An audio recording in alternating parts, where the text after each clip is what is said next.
Hi, I'm Kaif, and today I'll be talking about arbitration agreements, something that comes up frequently in commercial contracts but is often given less attention than it deserves. I'll also shed some light as to what makes for a good arbitration clause and what mistakes to avoid while drafting them.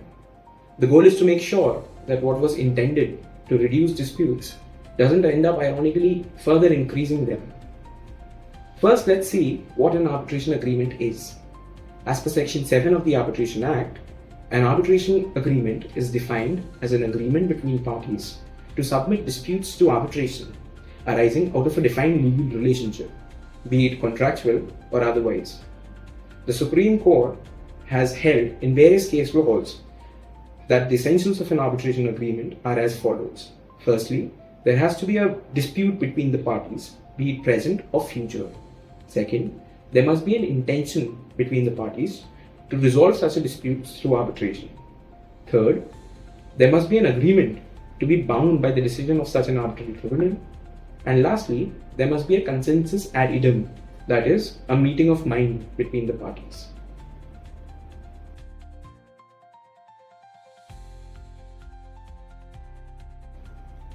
First, the do's.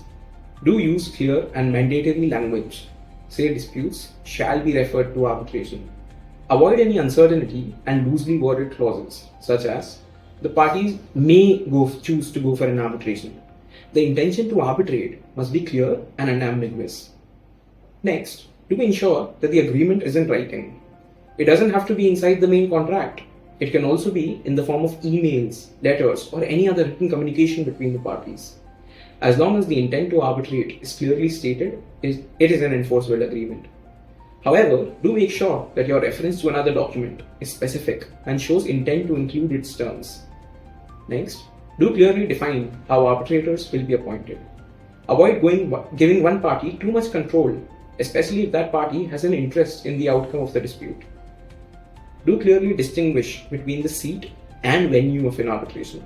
Remember, while seat determines the curial or procedural law which governs the arbitration, venue is just a geographical venue where the arbitral hearings will take place. Next, do state the governing law explicitly. This is especially important when you're dealing with contracts involving parties from different countries. Do define the scope of disputes covered under the arbitration. Specifically state what kinds of disputes will go for arbitration. This is to ensure that there is no room for confusion later on. Next, do specify whether you are opting for institutional arbitration or an ad hoc one. If you choose institutional arbitration, clearly name the institution and specify that its rules will apply. Next, do include confidentiality provisions. Even though arbitration is a private adjudicatory mechanism, it always helps to specify it clearly in the clause. And finally, do state that the arbitral award shall be final and binding on the parties. This reduces the chances of unwanted appeals later on, while still allowing for a limited challenge under Section 34. Now, the don'ts.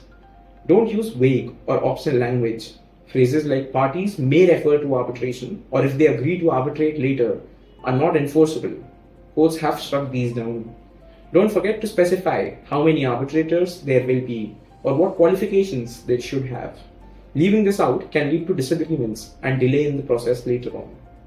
Don't ignore the rules of arbitral institution. If you have chosen one, mention it clearly. State that its rules will apply. Otherwise, you risk gaps and confusion later on. Don't miss out any important details like timelines or how cost will be shared. The more clarity you bring in early on, the lesser issues you face later on. Next, don't overlook language clauses, especially in international agreements. Clearly state the language of arbitration agreement upfront to avoid disagreements and cross-language confusions later. And finally, don't just blindly copy-paste an arbitration clause from another contract without putting your mind to it. Every agreement is different, and your clause should be tailored to fit your specific situation and the parties to the contract. Thank you.